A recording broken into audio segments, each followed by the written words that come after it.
Madam ఇప్పుడు చాలా మంది ఎంత సంపాదించినా ఏం మిగలట్లేదు. అండ్ అప్పుల ఊబిలో కూరుకుపోతున్నాం అంటారు. వాళ్ళకి ఏం రెమెడీ ఇస్తారు మీరు? అప్పులు చేయకుండా ఉంటే సరిపోయాయి కదా! హ్మ్. ఎందుకు ఊబిలో కూరుకుపోవాలి? హ్మ్. అంటే ఇది సరదాగా చెప్పాననుకో. హ్మ్. అయితే ఏంటంటే అప్పులు ఎందుకు ఎక్కువ చేయవలసి వచ్చేస్తోందంటే, హ్మ్. ఆదాయానికి మించిన ఖర్చులు పోవడం ఒకటి. అవును. రెండోది, ఎదుటి వాళ్ళ కోసం హోషులకి పోతుంటారు. వాళ్ళలా చేశారు, నేను అలాగే ఉండాలి. వాళ్ళ లైఫ్ స్టైల్ అలా ఉంది, నా లైఫ్ అంతకు స్టైలు మించి. ఇలా ఉండాలి. అంటే ఎక్కువ ఓవర్‌గా ఇది చేసేయడము, హాయ్ పోష్‌గా వెళ్ళడము, వాళ్ళు మన స్తోమతను బట్టి కాకుండా పైకి ఎక్కువగా ఉండడం వల్ల హ్మ్. ఎదుటి వాళ్ళ కోసము అది చుట్టాల్లో కావచ్చు, ఫ్రెండ్స్‌లో కావచ్చు. ఎదుటి వాళ్ళకి నేను ఎక్కువగా కనపడాలి. హ్మ్. ఆదాయం తక్కువైనా కానీ అలా కనిపించొద్దు నేను. నా ఇంట్లో అన్నీ ఉండాలి. ఇలా చేయాలి, అలా చేయాలంటే స్థాయికి మించినటువంటి ఖర్చులు పెట్టడం వల్ల హ్మ్. అప్పులు ఊబిలోకి దిగిపోతుంటారు. హ్మ్. దాంతో పాటు మనకి ఇవాళ రేపు చాలా యాప్‌లొచ్చాయి. అవును. ఏమి మీరు కట్టక్కర్లేదు. మీ సిబిల్ జీరోలో ఉన్నా సరే, మీకసలు సిబిలే లేకపోయినా పర్వాలేదు. హ్మ్. అసలు మీకు ఆదాయం లేకపోయినా పర్వాలేదు. మేము అప్పులిచ్చేస్తాము. అసలు ఇదివరకు అప్పు పుట్టాలంటే చాలా కష్టముండేది. మొత్తం తరతరాల పత్రాలన్నీ పెడితేనే గాని రూ. 10 అప్పిచ్చేవాళ్ళు కాదు. అలాంటిది ఇప్పుడేంటంటే నువ్వెవరైనా పర్వాలేదు. నీకు ఆధార్ కార్డ్ లేకపోయినా పర్లేదు. నువ్వేమి లేకపోయినా పర్లేదు. నీకు ప్రాణం ఉండి జీవిస్తే చాలు మేము అప్పులిచ్చేస్తామంటున్నారు. అంత సులువైపోయినాయి అప్పులు ఈ రోజుల్లో. హ్మ్. దానికి ఒకటేం చేస్తున్నారు, వాడిస్తున్నాడు మనం తీసుకుంటున్నాం. తీసుకుంటున్నాం. క్రెడిట్ కార్డులు, ఆ కార్డులు, ఈ కార్డులు కార్డులు తెగ గీకేసుకుంటా పోవటమే. అంతే హ్మ్. తప్ప దాని వెనకాల వచ్చే బిల్లుల సంగతి మనకనవసరం. వాడు కార్డ్ ఇచ్చాడు మేము గీకేసాం అంతే. అయితే దాని వల్ల కూడా హ్మ్. ఏమవుతోంది అప్పులెక్కువైపోతున్నాయి. తర్వాత అనవసరమైన వస్తువులు కొనడం కూడా.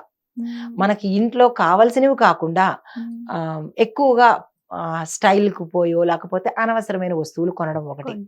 ఆర్భాటంగా ఖర్చు పెట్టడానికి ఒకటి. హ్మ్. అనవసరమైన తిరుగుళ్ళ గురించి ఒకటి. ఎవరో హ్మ్. వెడుతున్నారు మనము వెళ్ళాలి. కిట్టి పార్టీలు, ఆ పార్టీలు అంటే ఒకళ్ళ కింద మనము చులకనవుతామేమో అనన్న ఉద్దేశంతో వాళ్ళ ముందు గొప్పగా ఉండాలని కూడా గొప్పలకు పోయి అప్పులు చేస్తున్నారు. అసలు మాట్లాడితే ఇవన్నీ అవసరమా? ఎవరో ఏదో అనుకుంటారని స్థాయికి మించి ఎగిరితే తర్వాత పడేది మనమా? వాళ్ళా? మనమే. మనమే పడతాం. ఆ అప్పు ఇచ్చి యాపుల్లో అప్పులిస్తాము, చేస్తాము అని అన్న వాళ్ళు కట్టలేకపోతే పేక మీద వచ్చి కూర్చుంటారు. లేదు అంటే గనక ఆహ్, దానికి ఏం చేస్తున్నారు? అది కట్టలేకపోయినా ఇంకా ఐబీ పెట్టేయడమో, ఏదో చేసేయడం చేస్తున్నారు. హ్మ్. ఒకటి నామ్న అప్పైనా, తప్పైనా చేసే ముందు జాగ్రత్తుండాలి. హ్మ్. అప్పు చేసేటప్పుడు, తప్పు చేసేటప్పుడు. ఈ విషయంలో మరింత క్లారిటీ ఇస్తాను. అప్పు హ్మ్. చెయ్యమని మన పక్క వాళ్ళు గూడా చెప్తుంటారు. హ్మ్. ఏముంది ఇవాళ రేపు ఈఎంఐలు, ఆ అమ్మాయిలు బోలెడున్నాయి కదా! అవి కట్టేద్దాం. శుభ్రంగా అప్పు చేసేసేయి అంటారు. ఈ హ్మ్. కార్ల వాళ్ళు కానీ, ఈ వెహికల్స్ వాళ్ళు కానీ ప్రతి ఒక్కళ్ళకి ఈఎంఐలు, ఆ అమ్మాయిలు అలవాటైపోయినాయి. అవి ఈజీగా ఉన్నాయి. మనకొచ్చే సాలరీ ఇంతుంది కదా! హ్మ్. దానిలో ఇంత ఈఎంఐ కట్టేద్దాము. ఆ జీ ఆహ్, జాబు నికరమా? కాదా? అనేది కూడా తెలీదు వీళ్ళకి. అవును. 6 నెలలు చేస్తారు. కానీ ఈ అప్పు ఎంతవరకెళ్తుంది ఈ అమ్మాయిలు? ఆ అమ్మాయిలు మనకి సంవత్సరాలు. 10 సంవత్సరాల వరకు కొనసాగుతూనే ఉంటారు. మనతోనే ఉంటారు ఆ అమ్మాయిలు. హ్మ్. కానీ వాళ్ళని మనం కట్టగలమా? అది కూడా ఆలోచించరు. హ్మ్. తీసేసుకుంటారు. సరే ఇల్లు, వాకిళ్ళు కూడా అలాగే. అంటే ప్రతీదీ సులువు ఎక్కువైపోయింది. ఆ సులువుకి అలవాటు పడిపోవడం వల్ల, గొప్పలకు పోవడం వల్ల అప్పులు చేయవలసిన పరిస్థితి. హ్మ్. ఇంక తప్పు దగ్గరికొస్తే హ్మ్. అప్పు ఇచ్చేవాడు ఈజీగా ఇచ్చేస్తాడు. కానీ కట్టవలసింది మనము, మనం. మనల్ని ఇబ్బంది పెడతాడు. ఆ టార్చర్ విపరీతంగా ఉంటదనమాట. చాలా ఎక్కువగా ఉంటుంది. Mental torture. Mental torture, physical torture, హ్మ్. పరువు పోతుంది. అప్పుడు వీళ్ళెవరు రారు. వీళ్ళెవరు దగ్గరికి రారు. రారు. రెండో విషయం ఏంటి? తప్పు. తప్పు చేసేటప్పుడు కూడా పక్క వాళ్ళు చాలా ఎంకరేజ్ చేస్తారు. ఏమని చేస్తారు? పర్వాలేదు ఒక్క పూటే కదా! ఏం కాదులే చేసేయంటారు. ఈ మాత్రం ఈ తెగించలేవా? మాత్రం తెగించలేవా? ఎవరి కోసం భయపడుతున్నావు? హ్మ్. నిజంగా భయము పడుతున్నా, మర్యాద కోసం చూస్తున్నా ఏమంటారంటే ఎంకరేజ్ చేసేస్తారు. కానీ ఆ తప్పు వల్ల బాధపడేదో, లేదంటే అవమానపడేదో వీళ్ళు. హ్మ్. వాళ్ళు పక్కకు తప్పుకుంటారు. మేము చెప్పడం చెప్తాము. నీకు చేయమనుందా? నీకు ఆ హ్మ్. పాటి తెలివితేటలు లేవా? హ్మ్. నువ్వెందుకు చేశావు? అది నీ పర్సనల్. అది నీ పర్సనల్ కదా! నువ్వు ఆలోచించుకోవాలి కదా! మేమెన్నో చెప్తాము. కానీ మీరు చేయడం తప్పు కదా! అని హ్మ్. అప్పుడు తప్పించుకుంటారు. కానీ ప్రతి ఒక్కళ్ళు ఈ 2 విషయాల్లో జాగ్రత్తగా ఉండాలి. హ్మ్. అప్పుకి, తప్పుకి భయపడాలి. సరే చేసేసాము. చేసిన తర్వాత రెమెడీలేమిటో చూద్దాం. హ్మ్. ఇప్పుడు చేసిన దానికి ముందు చెప్పుకున్నాము. అయితే కొంతమంది సకాలంలో అంటే చెయ్యకూడని సమయంలో హ్మ్. కనుక అప్పు చేస్తే, ఆ హ్మ్. అప్పు ఎప్పటికీ తీరదు. అదొకటి మంగళవారం రోజు కనుక అప్పు చేస్తే అది ఎప్పటికీ తీరదు, అలాగా కొనసాగుతూనే ఉంటుంది. దాంతో పాటుగా ఈ అప్పు అనేది పాత రుణాలు, గత జన్మ రుణాలు ఉంటే కూడా అవి ఎప్పటికీ తీరవు. మీరు ఎంత చెల్లించండి అలా పెరుగుతూనే ఉంటాయి. చెల్లించే స్తోమత కూడా తగ్గిపోతూ ఉంటుంది. ఇది అప్పులో ఉండే పెద్ద తిప్పలు. అయితే మనం మరి దీంతో పాటు ఇంకొక విషయం కూడా చెప్పాలి, రెమెడీస్ కూడా తర్వాత చెప్తాను. అయితే ఈ అప్పులు అనేవి ఎందుకు చేస్తారు అంటే కనుక గత జన్మ గురించి కూడా ఇక్కడ ప్రస్తావన చేస్తాను. గత జన్మలో అంటే ఈ జన్మలో సంగతి ముందు చెప్తాను. ఈ జన్మలో ఎవరికైనా మనము ఇవ్వవలసిన డబ్బులు ఇవ్వకుండా వదిలేయడం కానీ, మర్చిపోవడం కానీ, లేదా అంటే అడగలేదు కదా అని చెప్పి నెగ్లిజెన్స్ చేయటం కానీ, అంటే నెగ్లెక్ట్ చేయడం కానీ చేసేసినా అది వచ్చే జన్మకి క్యారీ ఫార్వర్డ్ అవుతుంది, మనకి తెలియదు. తర్వాత ఎవరి దగ్గర నుంచైనా ఫ్రీగా తీసుకున్నా అది కూడా అప్పు కిందే. అంటే ఇప్పుడు సేవ కానీ శ్రమ కానీ ఎదుటి వాళ్ళ దగ్గర నుంచి ఫ్రీగా తీసుకోవద్దు. అదేమవుతుంది, వాళ్ళ కష్టమో వాళ్ళ తాలూకా శక్తో మీకు ఇచ్చారంటేగా. ఇది చాలా మంది పాటిస్తాడు, వాడి రుణంలో మేము ఉండకూడదు. అది ఫ్రీ అనేది ఎప్పుడు సేవ కానీ ధనం కానీ ఏది కూడా తీసుకోకూడదు. అది జన్మ జన్మలకి రుణం కింద అయిపోతుంది. ఆ రుణం తీర్చుకోవడం కోసం వీళ్ళింట్లో సేవలు చేయడానికి కుక్కో పిల్లో పందో నక్కో ఏదో అయి పుట్టాలి, లేదా పని మనిషి గారైనా వచ్చి సేవలు చేసేసి వెళ్ళిపోవాలి. అయితే ఈ రుణాలు ఎప్పుడు ఉంచుకోకూడదు, గత రుణము. అయితే మరొకటి ఏంటంటే ఈ ఈ సమయంలో మంగళవారం రోజు చేసిన అప్పులు ఎప్పటికీ తీరవు, ఇందాక చెప్పినట్టుగా. దాంతో పాటుగా ఇంకొక విషయం ఏంటంటే ఈ అప్పులు చేసేటప్పుడు శని దోషం ఉండే సమయంలో ఒక వ్యక్తి యొక్క జాతకంలో శని దోషం ఉందనుకోండి, అప్పుడు అప్పు చేసినా ఎప్పటికీ తీరదు, అలా జన్మ జన్మలకి క్యారీ ఫార్వర్డ్ అవుతుంటుంది. తర్వాత ఇంకొకటి ఏంటంటే మనము తెలిసి కూడా కొంతమంది దగ్గర, ఇప్పుడు ఉదాహరణకి చెప్తాను, ఇప్పుడు నేను మీ దగ్గర జాబ్ చేస్తున్నాను, అవునా? జాబ్ చేసినప్పుడు కొంతకాలం వరకు జాబ్ చేయించుకుని, అంటే జాబ్ చేస్తున్నప్పుడు ఇద్దరి బాండింగ్ ఏంటి, మీకు వర్క్ కావాలి, నేను వర్క్ చేస్తున్నాను అంటే ఒక ఒప్పందం వచ్చింది కదా, నేను మీ దగ్గర ఇంత సమయం వర్క్ చేస్తున్నాను, మీరు నాకు ఇంత మూల్యం చెల్లించండి నా శ్రమకు, దట్ ఈస్ కాల్డ్ ప్యాకేజ్. అది కొన్ని నాళ్ళు ఇచ్చి తర్వాత ఈ యజమాని కనుక ఇవ్వకపోతే అది కూడా ఇతని యొక్క శ్రమను తీసుకుని అప్పు కిందే కదా, మరి ఇతని శ్రమ తీసుకున్నాడు, టైము తీసుకున్నాడు, ఇతని తాలూకా కష్టము తీసుకున్నాడు, అది ఈ యజమానికి అప్పు కిందే ఉండిపోతుంది. అది కూడా బ్యాలెన్సే. అప్పుడు ఏమవుతుంది, వాళ్ళకి వీళ్ళు ఏదో ఒక సమయంలో చెప్తాను, మన దగ్గర డబ్బులు పోయినాయి అనుకుందాం, నా దగ్గర ఉన్నట్టుండి డబ్బులు పోయినాయి అని అనుకుందాం. అప్పుడు అది ఎలా పోతుంది, ఆ దొంగే మన దగ్గరికే వచ్చి ఎందుకు తీశాడు అంటే కనుక మనం ఏదో ఒక సమయంలో ఎవరికో ఒకళ్ళకి ఎగవేస్తే, డబ్బులు ఎగవేస్తే వాళ్ళు ఆ రూపంలో వచ్చి తీసేసుకుంటారు. అప్పుడు కూడా మనకి వినే ఉంటారు, ఎవరికో రుణం ఉన్నట్టున్నాను, నా దగ్గర నుంచి పోయింది, లేదా ఎవరికో బాకీ ఉన్నట్టున్నాను, దొంగ తీసుకెళ్ళిపోయాడు, పర్సులోంచి పడిపోయింది అనుకోండి, నేను ఎవరికో రుణం ఉన్నట్టున్నాను, పోయింది.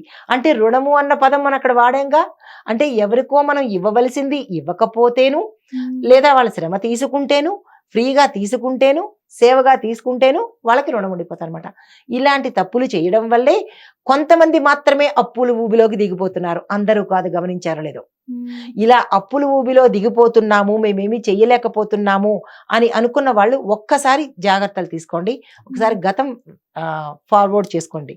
చేసుకుంటే కనుక ఎవరైనా మీకు ఇవ్వవలసిన వాళ్ళని మీరు ఎగేశారా, ఇవ్వకుండా మానేశారా అనేది చూసుకుని అది తీర్చే కనుక పని చేసినట్టయితే వెంటనే మీ రుణం మీకు తీరిపోతుంది. అంటే అప్పు తీరే మార్గం కనబడుతుంది అనమాట. దీంతో పాటు ఇంకొకటి ఏంటంటే కొంతమందికి చెయ్యకూడని సమయాలలో అప్పు చేస్తారు. పితృదోషం ఉన్నప్పుడు, ఇందాక శని దోషం ఉన్నప్పుడు అని చెప్పానుగా, దానికి ఉదాహరణ చెప్పేశాను. ఇప్పుడు పితృదోషం ఉన్నప్పుడు కనుక అప్పు చేస్తే ఆ అప్పు కూడా ఎప్పటికీ తీరదు. ఎన్ని పరిహారాలు చేసినా ఆ అప్పు తీరదు, తీరే అవకాశం లేదు. తీర్చుదామనుకున్నప్పటికీ ఈ అప్పు చేసిన వాడు చనిపోవచ్చు, ఆ అప్పు అలాగే ఉండిపోతుంది. తర్వాత పిల్లలకో ఎవరికో అది క్యారీ ఫార్వర్డ్ అవుతుంది అనమాట. ఇలాంటి సందర్భాలు చాలా మంది ఇళ్లలో జరుగుతూనే ఉంటాయి. కాబట్టి అప్పు విషయంలో తీసుకున్నా ఇచ్చుకున్నా జాగ్రత్తలు పాటించాలి. సరే, ఇప్పుడు అప్పు వల్ల వచ్చే తిప్పలు చెప్పేశాం కదా, మరి రెమెడీస్ కూడా చెప్దాం మనం వాళ్ళకి వీటి పాపం. కోసమే వెయిటింగ్.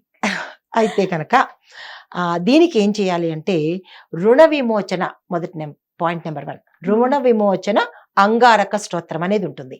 దాన్ని కనుక ప్రతి మంగళవారము చదువుకున్నట్టయితే 11 సార్లు ఉదయమే స్నానం చేసి శుభ్రమైన బట్టలు కట్టుకుని ఈ రుణ విమోచక అంగారక స్తోత్రం అంటే కుజుడిదనమాట, అది కనుక 11 సార్లు చదువుకున్నట్టయితే కొంత తీరే మార్గాలు మనకి కనబడతాయి.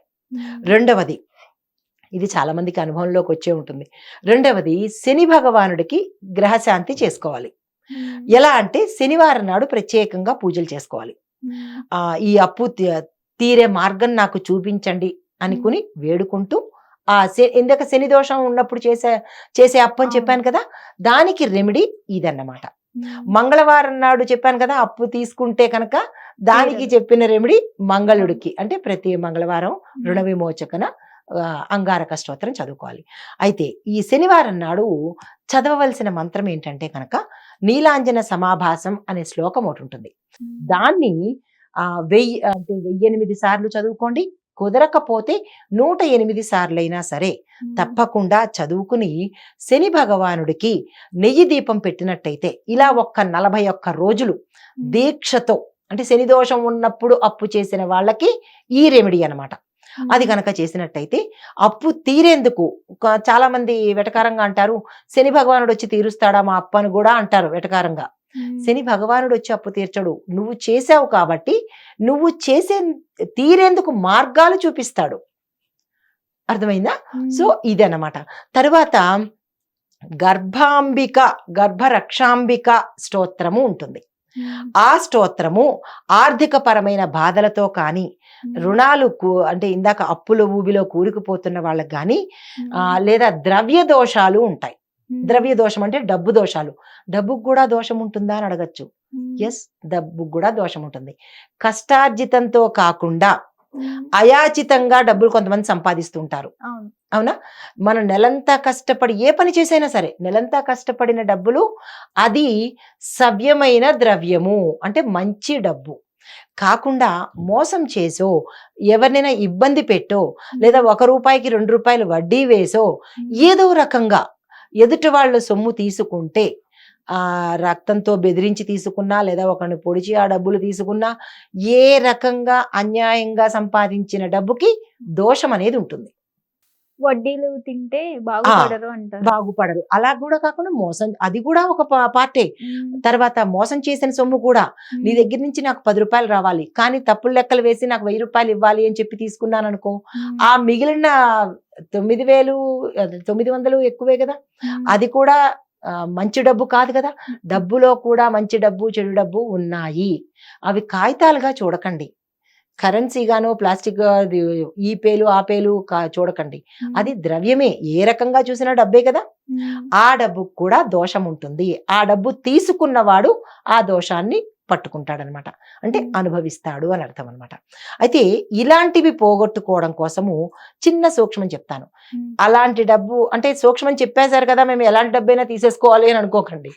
ఇది మనకి ఏదో బై మిస్టేక్ డబ్బులు ఇచ్చినప్పుడు, అంతేగాని పర్పస్ఫుల్లీ మేడము చక్కగా సూక్ష్మం చెప్పేశారు కాబట్టి మనం ఎలాంటి ద్రవ్యాన్నైనా తీసేసుకుందాము అని అనుకుంటే కనుక అది చెల్లదు.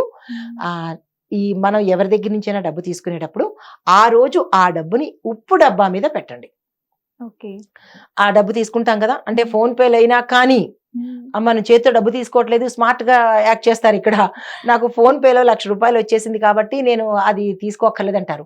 ఆ ఫోన్ పేలో డబ్బులైనా మనం డ్రా చేస్తున్నాం కదా, ఆ డ్రా చేసిన తర్వాత ఎంత డబ్బైనా సరే ఆ డబ్బుని ఏం చేస్తాడంటే ఆ రోజు రాత్రి, ఇంక్లూడింగ్ మీ జీతం అయినా సరే, ఆ రాత్రి ఉప్పు డబ్బా మీద మూత పెట్టి, ఆ ఉప్పు డబ్బా మీద మూత తీసేసి ఈ డబ్బులు, ఈ నోట్ల కట్టను దాని మీద పెట్టి ఒక వస్త్రాన్ని కప్పేసి తెల్లవారి వాడండి. తెల్లవారి రాంగానే తీసుకొచ్చేసి చెట్చట వాడేయడం కాకుండా ఆ రోజు బ్యాంకులోంచి డ్రా చేసిన రోజు ఉప్పు డబ్బా మీద పెట్టి రాత్రంతా దాన్ని గుడ్డ కప్పి ఉంచి తెల్లారి కనుక వాడుకున్నట్టయితే దానిలో ఏమైనా తెలియని దోషాలు ఉంటే కనుక ఆ ఉప్పు గ్రహిస్తుంది. చాలా మందికి ఇంకో డౌట్ ఉంటది. అసలు మేము విత్‌డ్రా చేయకపోతే ఏం చేయాలి అని. ఎప్పటికైనా విత్‌డ్రా చేస్తారుగా. హ్మ్. ఎప్పటికైనా విత్‌డ్రా ఇవాళ కాకపోవచ్చు, రేపు కావచ్చు, ఓ సంవత్సరానికైనా విత్‌డ్రా చేస్తారు కదా! అప్పుడు కూడా దాన్నే అంటుకొని ఉంటుంది కదా! కొంతమంది మూర్ఖులుంటారు గదా! మేము హ్మ్. ఫోన్ పేలే చేసుకుంటాం విత్‌డ్రా అదే అందుకే చేయమని. చెప్పాను కదా! ఫోన్‌పేలో చేసినా కానీ అవును కరెక్టే. నువ్వన్నట్టు హ్మ్. ఫోన్‌పేలో ఒక అంటే ట్రాన్సాక్షన్స్ ట్రాన్సాక్షన్ చేసుకుంటారు. చేసినప్పుడు మంచి డబ్బు కానిది కూడా మేము ట్రాన్సాక్షన్ చేసేసామంటారు కదా! హ్మ్. ఏదో ఒక సమయంలో డబ్బులు తీస్తున్నారుగా. హ్మ్. ఆ డబ్బు ఫోన్‌పే చేసేసినా గానీ మీ జీతమేమో తీసుకుంటారా? ఏదో ఒక సమయంలో డబ్బుని చేత్తో పట్టుకుంటాం కదా! ఎంత స్మార్ట్‌గా అందరికీ ఫోన్‌పేలు చేసేసినా, ఫోన్‌పేలు చెల్లని సమయంలో కూడా డబ్బును విత్‌డ్రా చేయాల్సిందే. హ్మ్. ఆ చేసిన డబ్బుకి దాని యొక్క ఆహ్, దోషం అంటుకొని ఉంటుందన్నమాట. హ్మ్. దోషం ఎక్కడికి పోదు. కడుక్కునే వరకు దోషం పోదు. హ్మ్. ఈవెన్ చేతికి అంటుకున్న దోషం కూడా చెయ్యి కడుక్కుంటేనే పోతుంది కదా! హ్మ్. లేకపోతే అది మనతో ఎప్పుడూ ఉంటూనే ఉంటుందన్నమాట. దోషం అనేది పోగొట్టుకోవాలి లేదా కడుక్కోవాలి. హ్మ్. అది ఎన్నాళ్ళైనా మనని అంటిపెట్టుకునే ఉంటుంది. హ్మ్. తర్వాత ఇలాగా ఇందాక చెప్పిన అమ్మవారి స్తోత్రం ఏంటంటే హ్మ్. ఆర్థికపరమైన బాధలున్నవాళ్ళు, తర్వాత అప్పులున్నవాళ్ళు, హ్మ్. దోషతో ఉన్నటువంటి ద్రవ్యాన్ని తీసుకున్న వాళ్ళు హ్మ్. ఈ అమ్మవారి స్తోత్రము నిత్యానందకరి కామ్యే ధనధాన్య సమన్వితే నేను ఆ శ్లోకము ఇస్తాను. అది మనకి ట్రోల్ అవుతుంటుంది చూసుకోండి. అయితే నిత్యానందకరి కామ్యే ధనధాన్య సమన్వితే మయి లాభం ప్రదం దేవి ప్రసీద పరమేశ్వరి. ఈ శ్లోకం చదువుకుని ప్రతి శుక్రవారం పూజ చేసుకున్నట్టయితే హ్మ్. అంటే ఆ ద్రవ్యానికి సంబంధించిన దోషం కానీ, హ్మ్. అప్పుల బాధలు కానీ తీరి కొంత ఉపాయం అంటే సులువు దొరికే మార్గం ఉంటుంది. దీంతో పాటు కొంతమంది ఏం చేస్తుంటారంటే ఎంతసేపు నాకే రావాలి. మీ ఇంటికొస్తాం నాకేం పెడతావు? హ్మ్. మా ఇంటికొస్తాం నాకేం తెస్తావు? అంటే దాన ధర్మాల జోలికి ఎవ్వరు వెళ్ళరు. ఎంతసేపు మూటలు కట్టడమే. ఎంత సంపాదిస్తుంటే అందులో కొంతైనా దానంగా ఇవ్వాలి. హ్మ్. అప్పుడే మీరు అనుకున్న ద్రవ్యము మీరు కష్టపడిందేనా లేదంటే అయాచితంగా వచ్చిందేనా నిలబడే అవకాశం ఉంటుంది. మూటలు కట్టేస్తాను అంటే కుదరదు. దానం అనేది వెళ్ళాలి బయటికి. దానం చెయ్యకపోతే కనుక ఆ కట్టిన మూట ఏదో ఒక రోజు పోతుంది. దీనికి ఒక సామెత కూడా ఉండే ఉంటుంది. మీరు గమనించారో లేదో. రాజుల సొమ్ము రాళ్ల పాలు అని. హ్మ్. అంటే దాని అర్థం ఏంటి? గడించేవాడొకడు, గుడించేవాడొకడు అని. ఇలా మూటలు కట్టి, కట్టి, కట్టి ఆ మూట ఎవరు విప్పకపోతే ఇంకోడెవడో వస్తాడు విప్పేస్తాడు. అందుకని ఆ మూట మనమే విప్పాలి అంటే కనుక కనీసం సంపాదించిన దాంట్లో ఒక 2% అయినా దానంగా దానంగా. ఇవ్వడం అనేది నేర్చుకోవాలి. హ్మ్. ఇప్పుడు మనము మూట కట్టింది ఇక్కడే ఉండిపోతుంది. కానీ దానంగా ఇచ్చింది వెనక్కి వెళ్తుందనమాట. అంటే హ్మ్. మనకి పుణ్య రూపంలో వెళ్తుందనమాట. కాబట్టి ఎవరు ఎంత సంపాదిస్తే అంత అందులో ఒక 2% అనేది దానంగా ఇచ్చినట్టయితే మీ సొమ్ము నిలబడుతుంది. తర్వాత శివుడికి కూడా మనం స్తోత్రాలున్నాయి. అంటే రుణం తీరడం కోసము. అదేంటంటే రుణహరేశ్వర స్తోత్రము అనేది ఉంటుంది. హ్మ్. దానికి ఒక చిన్న మంత్రము ఓం నమఃశివాయ ఈ హ్మ్. మంత్రాన్ని చదువుకోవచ్చు. కానీ ఇక్కడ ప్రేక్షకులకి ఒక ఎన్ని సందేహం సార్లు? వస్తది. ఏంటి చిన్న చిన్న మంత్రాలకే అంత పెద్దవి జరుగుతాయా?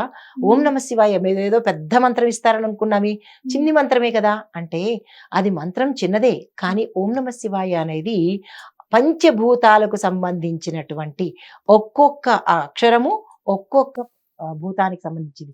భూతం అంటే మళ్ళీ ఇక్కడ భూత ప్రేత పిశాచాలు అనుకోకండి. పంచభూతాలకు సంబంధించిన మంత్రం అన్నమాట. హ్మ్. మంగళకరుడు ధనము ఇచ్చేది శివుడే. హ్మ్. శివుడు చెబితేనే లక్ష్మీ అమ్మవారు మనకి అవును. ప్రసాదిస్తుంది. మన కర్మలో ఎంత ఉంటుందో అంత మాత్రమే మనకు వస్తుందన్నమాట. అయితే దీనికి ఏం చేయాలంటే ఈ ఓం నమః శివాయ అనే మంత్రాన్ని సోమవారం రోజు ఎవరైతే రుణాలతో బాధపడుతున్నారో వాళ్ళు సోమవారం రోజు 108 సార్లు ఈ మంత్రాన్ని చదువుకున్నట్టయితే ఆ మంత్రాన్ని చదువుకుంటూ పాలు బెల్లాన్ని హ్మ్. నివేదన చేసినట్టయితే కనుక రుణం తీర్చుకోవడానికి మార్గాలు దొరుకుతాయి. హ్మ్. తరువాత దీంతో పాటు ఇది ఉదయం చేస్తారు. హ్మ్. రాత్రి పడుకోబోయే ముందు ఎవరైతే రుణంతో బాధపడుతున్నారో హ్మ్. ఈ శివ పంచాక్షరి మంత్రం అనగా ఓం నమః శివాయ అనేది 11 సార్లు చదువుకుని పడుకుంటే కూడా హ్మ్. రుణం తొందరగా తీరే మార్గాలు కనబడతాయి. అయితే లాస్ట్‌ది ఐదవది. అప్పుల నుంచి బయటపడ్డానికి మరి ఒక చిన్న మంత్రం ఇస్తున్నాను. హ్మ్. అది అంటే మీకు ఏది సులువు అనిపిస్తుందో అది అది చదువుకోవచ్చు. చదువుకోండి. ఓం శ్రీం హ్రీం క్లీం గ్లౌం గం గణపతయే వర వరద సర్వజనం మే వసమానయ స్వాహ. ఈ మంత్రాన్ని ఇది లక్ష్మీ గణపతి మంత్రం అన్నమాట. అయితే ఈ మంత్రాన్ని ప్రతిరోజు, అంటే మీ అప్పులు తీరే వరకు, ఎన్ని రోజులు అని కాదు, మీ అప్పు తీరేందుకు మార్గాలు కనపడేంత వరకు రోజుకి 21 సార్లు కనుక చదువుకున్నట్టయితే ఎవరైనా మీకు అప్పులు తీరేందుకు సడన్ గా, అంటే కొన్ని సార్లు మనకి ఆకస్మిక ధనలాభాలు రావచ్చు, కోర్టు కేసుల్లో ఉన్నవి మన పక్షాన తీర్పు రావచ్చు, ఎవరో వచ్చి మనకి మూటలు పడేయరు, ఆకస్మికంగా ధనలాభం కలగచ్చు, ఆ ధనంతో ఈ అప్పులు తీరే మార్గం కనబడుతుంది అనమాట. అయితే దీంతో పాటుగా ప్రతి శుక్రవారము ఇవి 5 ఉపాయాలు చేస్తారు. కానీ దీంతో పాటు ప్రతి శుక్రవారము 1 గ్లాసు పాలు, 1 అరటి పండు పేదవాడికి దానంగా ఇవ్వవలసిందే. ఇందులో నో అమెండ్మెంట్. మీ అప్పులు తీరాలంటే దానం చెయ్యండి.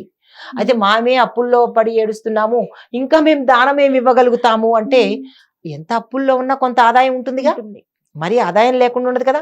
1 గ్లాసు పాలు, 1 అరటి పండు కూడా కొనలేనంత దరిద్రంలో లేంగా, అది ఇవ్వండి. కొంత తీరుతూ వస్తుంటుంది అన్నమాట.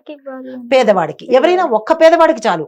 1 అరటి పండు, గ్లాసు పాలు, లేదా 10 రూపాయల పాల ప్యాకెట్లు వస్తున్నాయిగా, 1 గ్లాసు పాలు మళ్ళా మేము కొలత కొలవాలా అన్న ఇబ్బంది లేకుండా 10 రూపాయలు, ఎక్కడికక్కడే సులువు చెప్తున్నాను, 10 రూపాయల పాల ప్యాకెట్ తీసుకోండి, 1 అరటి పండు తీసుకోండి, 2 కలిపి 1 పేదవాడికి ఇవ్వండి. ఓకేనా. ఆ తర్వాత 1 నెమలి ఈక ఉంటుంది కదా, పెద్ద పొడుగ్గా ఉంటుంది, దానిలో రుద్రాక్ష పెట్టి అది కృష్ణుడి ముందు పెట్టండి. ఇది 2వ ఉపాయము. నెమలి ఈక తీసుకొని దాని దగ్గర 1 రుద్రాక్ష పెట్టి, పంచముఖియో ఏ ముఖి అయినా మీ దగ్గర ఉన్నది రుద్రాక్ష పెట్టుకుని ఆ 2 కలిపి కృష్ణుడి దగ్గర పెట్టండి. రుణం తీరేందుకు ఉపాయం కనబడుతుంది. కృష్ణుడు మీ ఇంటికి వచ్చి తలుపు కొట్టి ఇవ్వడం, రుణం తీరేందుకు మార్గం కనబడుతుంది. తర్వాత రాత్రిపూట అప్పుల బాధ, అంటే ప్రతి ఒక్కళ్ళకి మీరు నాకు అప్పులు ఉన్నాయి అని చెప్పొద్దు. అది కూడా దరిద్రమే. అంటే యు ఆర్ మేనిఫెస్టింగ్, ఎక్కువ చెప్పేసుకుంటున్నారంటే అప్పులు ఉన్నాయి అంటే యూనివర్స్ ఏం చేస్తుంది, ఉన్నాయి కాబట్టి అవే ఉంటాయి. అర్థమైందా. మనం ఏదైతే అంటే మనం ఏదైతే పలుకుతామో అదే జరుగుతుంది. We are inviting. చెడుని మనం పలుకుతూ ఉంటాం కాబట్టి చెడే జరుగుతూ ఉంటుంది. దాని స్థానంలో నాకు అప్పులు తీరిపోయినాయి, ఐఎమ్ ఫైన్, ఐఎమ్ హ్యాపీ అని చెప్పొచ్చుగా. ఎప్పుడు ఎవరు ఫోన్ మాట్లాడినా, ఎవరు ఏ ఇద్దరిని కదిపినా నేను బాధలు పడుతున్నాను, రోగాల లిస్టు చెప్తారు, అప్పుల లిస్టు చెప్తారు. అంటే వాళ్ళంతట వాళ్ళు ఎదుటి వాళ్ళ సింపతి కోసం చూడొద్దు, మీ అంతట మీరే వాటిని ఇన్వైట్ చేసుకుంటున్నారు, మీ అంతట మీరే. అండ్ అమ్మ, ఇక్కడ ఒకటి, ప్రతి మాటకి పవర్ ఉంటుంది, గుర్తుపెట్టుకోండి. మనం పలికే మాటలో పవర్ ఉంటుంది. అది 1 లెటర్ కావచ్చు, కొన్ని సెంటెన్సెస్ కావచ్చు. అంటే తదాస్తు దేవతలు ఉంటారు, కానీ మనకి మనమే ఎక్కువ అవే చెప్తూ ఉంటాము. కడుపు నొప్పనో, నడు నొప్పనో, ఏదో రోగాల లిస్టు, ఫోన్ ఎత్తితే చాలు రోగాల లిస్ట్ చెప్తారు. రోగం లేని వారు ఎవరు, అప్పు లేని వారు ఎవరు, సమస్య లేని వారు ఎవరు? కానీ కొంతమందికి ఇది అలవాటు అనమాట. అంటే నేను బాగున్నాను అంటే ఎక్కడ అప్పడిగేస్తాడో అని భయం, తర్వాత నేను ఆరోగ్యంగా ఉన్నానంటే మా ఇంటికి వచ్చి కొన్ని పనులు చేసి పెట్టంటారేమో అని భయం. అంటే ఎదుటివాడి భయం కోసము నీ అంతట నువ్వే యూనివర్స్కి చెప్పుకుంటున్నావు. ఏమని, నేను వీటితో ఏడుస్తున్నాను అని. సో మనం ఏదైతే అడుగుతామో అదే ఇస్తుంది. అలా కాకుండా నేను బాగున్నాను అని చెప్పడం తప్పేమిటి? ఒకవేళ బాగోలేకపోయినా ఐఎమ్ ఫైన్ అనడంలో తప్పలేదుగా. నీకు నువ్వే చెప్పుకుంటున్నావు కదా. పక్కవాడి గురించి, పోని పక్కవాడి క్షేమం కోరుతున్నావంటే అది ఎంతో పెద్ద బాధ. ఎదుటివాడు బాగుండాలి అని అనుకోవడం కూడా ఒక రకమైన బాధే. పోనీ ఎదుటివాడు బాగుండొద్దు, మనకి మనమే బాగున్నామని చెప్పుకోవడంలో కూడా అక్షర దోషం లేదుగా, దానిలో తప్పు లేదు కదా, దానిలో దరిద్రం లేదు కదా. ఎస్, నేను బాగున్నాను, ఐఎమ్ ఫైన్, నేను చక్కగా ఉన్నాను అని మనకి మనమే చిరంజీవి అనుకోవడంలో తప్పేముంది? అది కూడా అనుకోరు, దానిలో కూడా దరిద్రమే. మళ్ళా అంటే మనం బాగున్నామని చెప్తే వాళ్ళు ఏడుస్తారని, ఎవరో ఏడుస్తారని మనం నిత్యం ఏడుస్తూనే ఉంటాము. అంటే ఈ సూక్ష్మం తెలియక ఇష్టమైతే చేస్తానని చెప్పండి, లేదా అయ్యా బాబు నేను అప్పు ఇవ్వలేను అని చెప్పండి, తప్పేముంది? నా వల్ల కాదు, నేను ఇవ్వలేను అని ఏదో రకంగా చెప్పండి. వాళ్ళెవరి కోసమో మనం ఎప్పుడు కర్స్ చేసుకోవడము అనేది తప్పు. అది కూడా మనం మరింత ఊబిలోకి వెళ్ళడానికి, మరింత అనారోగ్యంలోకి వెళ్ళడానికి దారితీస్తుంది. మన మాటే మనకి శ్రీరామ రక్ష. అది ఏ మాటైనా తీసుకోండి, మన మాటే మనకి శ్రీరామ రక్ష. అయితే మరి ఇవి నివారించాలంటే ఏమిటి చేయాలి అది కూడా చెప్పేస్తాను. అశుభ సమయాల్లో అప్పు చెయ్యకండి. రూల్ నెంబర్ 1, అశుభ సమయాలలో అప్పు చెయ్యవద్దు. సాయంత్రం సమయంలో అప్పు చెయ్యవద్దు. మంగళవారం నాడు అప్పు చెయ్యవద్దు. దీంతో పాటు శని రాహు కాలాల్లో, అంటే రాహు కాలం అని మనం చూస్తుంటాంగా, మనకి ప్రతిరోజు రాహుకాలం అనే సమయం ఉంటుంది, ఆ సమయంలో అప్పు చెయ్యకండి. తర్వాత పాయింట్, దానం చెయ్యకపోతే కూడా మీ దగ్గర ధనము నిలవదు. తరువాత రోజుకి ఎంత ఖర్చు అవుతుందో ఒక లిస్ట్ రాసుకోండి. ఈ రోజు నా ఖర్చు ఇంత, దానికి మించి అప్పు వెళ్ళకండి. నా ఆదాయం ఇంత, నా ఖర్చు ఇంత, దాన్ని బ్యాలెన్స్ చేసుకుని ₹1 పక్కన ఉండేటట్టుగా చూసుకోండి. అంతేగాని ఒక ₹10 అప్పు చేసేటట్టుగా వెళ్ళకండి. ఈ క్యాలిక్యులేషన్స్, ఈ ప్రణాళిక తప్పనిసరిగా ఉండాలి. దీంతో పాటు సమయానికి అప్పులు చెల్లించలేకపోతే కర్మ రుణం పెరిగిపోతూ ఉంటుంది. సమయానికి ఏదో ఒక తీర్చలేకపోవచ్చు, లేదా అంటే తీర్చాలన్న ఉద్దేశం కూడా లేకపోవచ్చు. 10 సార్లు అడిగి వాడే ఊరుకుంటాడులే, అంతే కదా. 10 సార్లు ఫోన్ చేస్తాను, స్విచ్ ఆఫ్ చేసుకుంటే బాయే. వాళ్ళ అప్పు తీర్చడం ఎందుకు, మన ఇంటికి వస్తాడా, మన ఇల్లు తెలియదు, స్విచ్ ఆఫ్ చేసేసుకోవడమో బ్లాక్ లో పెట్టేసుకున్నామంటే వాళ్ళ అప్పు మనకి రామ్ రామ్ తీర్చక్కర్లేదు. కానీ వాడికి తీర్చక్కర్లేదు, కానీ కర్మకి తీర్చాలి కదా. ఇప్పుడు వాడి దగ్గర నుంచి 50,000 ₹1,00,000 అప్పు చేసేసావు, వాడి నెంబర్ బ్లాక్ చేసేసావు, లేదంటే అతనికి చెప్పకుండా ఇల్లు మారిపోయావు, ఇల్లు తెలిస్తే ఇల్లు మారిపోయారు, ఇంకా పాపం వెతికి వెతికి అతను వేసారిపోతాడు. ఆ ₹1,00,000 నీకు మిగిలే, కానీ ఆ డేట్ నుంచి మళ్ళా నీకు అది ఎక్కడికక్కడ కాలం చక్రవడ్డీ వేస్తూనే ఉంటుంది. ఏదో ఒక సమయంలో 1,00,000కి 3,00,000 పోతుంది. అరే నా కష్టార్జితం 3,00,000 పోయింది అంటే అందులో నీ కష్టార్జితం ఎంత ఉంది, ఏమీ లేదు. ₹1,00,000 అతనికి ఎగవేశావు, దానికి కాలం వడ్డీ వేసింది, 3,00,000 అయ్యింది అంటే ఆ ధనము నీది కాదు. అది గుర్తుపెట్టుకోవాలి. కష్టార్జితం మాత్రం పోదు, ఇది శాస్త్రవచనము. అన్యాయంగా సంపాదించిన సొమ్ము మాత్రమే పోతుంది. ఇది నేను చెప్పిన మాటలు కాదు, శాస్త్రం చెప్పిన మాటలు. కాబట్టి ఇక నుంచైనా బ్లాకులు చేసుకోవటం కానీ, లేదా అంటే ఇల్లు మారడాలు కానీ, లేదా వేరే ఊర్లు పారిపోవడం కానీ, ఇలాంటి పనులు చేయకుండా ఎవరెవరికి ఎంత ఇవ్వాలో వాళ్ళకి తీసుకునేటప్పుడు ఎంత వినయంగా తీసుకున్నారో ఇచ్చేటప్పుడు కూడా అంత వినయంగాను ఇచ్చేస్తే కర్మ బ్యాలెన్స్ అవుతుంది అనమాట. సో ఇవి నెమ్మది నెమ్మదిగా ఈ పనులన్నీ చేసుకుంటే మన అప్పుల ఊబిలోంచి బయటకు వచ్చే అవకాశం ఉంటుంది. ధన్యవాదాలు. నమస్తే. హిట్ టీవీ యాప్, ఇందులో short news, live news, entertainment shows, movies, digital magazines తో పాటు మీ జిల్లా వార్తలను కూడా ఫ్రీగా చూడొచ్చు. ఇంకెందుకు ఆలస్యం, వెంటనే హిట్ టీవీ యాప్ ని డౌన్లోడ్ చేసుకుని ఫ్రీగా ఎంటర్టైన్మెంట్ పొందండి. Hit TV app. Hit TV app. Please download hit TV app. Hit TV app ని ఫ్రీగా డౌన్లోడ్ చేసుకుని ఎంజాయ్ చేయండి. మీకు నచ్చిన ఎంటర్టైన్మెంట్ కోసం హిట్ టీవీ యాప్ ని ఫ్రీగా డౌన్లోడ్ చేసుకుని ఎంజాయ్ చేయండి. హిట్ టీవీ యాప్ ని డౌన్లోడ్ చేసుకుని ఆస్వాదించండి, ఆశీర్వదించండి. ఇంతమంది సెలబ్రిటీలు హిట్ టీవీ యాప్ ని డౌన్లోడ్ చేసుకోండి అని చెప్తున్నారంటే ఎంత మంచి యాప్ ఆలోచించండి. అమెరికా అమెరికా అమెరికా అమెరికాలో చదవాలనుకునే వాళ్ళకి విశ్వసనీయమైన పేరు మన శౌర్య కన్సల్టెన్సీ. UK లో 1 year masters. UK లో 1 year masters. 2 years work permit up to 5 years visa. Contact Saurya Consultancy. Contact 89851 89851.